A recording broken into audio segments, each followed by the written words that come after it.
guys! Yes guys, natatawa lang ako guys ha. Isi-share ko lang kasi nakita ko to, pinuno ng tubig ang baso guys. Ang baso ng wine, pinuno niya ng tubig. And then tinakpan niya ng tissue guys. Ayan, kung makikita niyo sa video guys, ganyan.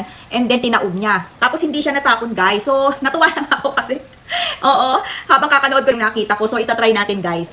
Try natin dito. Lalagyan natin ito ng tubig. So, try na natin. Ayan. Lalagyan ko siya ng tubig. Punong-puno daw guys. Punong-puno. Yung talagang mapupuno. Ayan. Yan. Yan. Siguro okay na to guys. And then kukuha tayo ng tissue. Yan guys. Lagyan natin ng tissue. Ganyan daw guys. And then, igaganyan natin. So, kulang pa kaya yung tubig ko? Ayan. Nakakatakot. Ayan na, ayan na. So, ayan siya guys. Ginanyan lang nila. Ginanyan niya lang. Ayan. Ako, totoo kaya ito. Tapos, syempre guys, para ma-sure natin na hindi kakalat dito sa ating bahay. Ayan, kumuha ko ng ito, planggana. So, itatry na natin guys ha, kung totoo nga yun. Ayan, 1, 2, 3, go!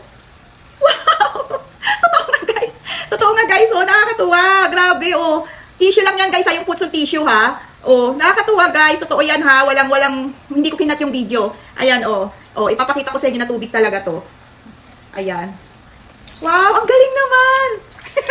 Siguro iba alam na to, pero kasi ako natuwa ako, na-amaze ako dun sa video na yun. So, totoo nga yun guys. So, hindi tayo na hindi tayo nagkamali. O, diba? Nakakatuwa rin minsan, diba, tatry mo yung mga ganun. O, totoo nga. Bye!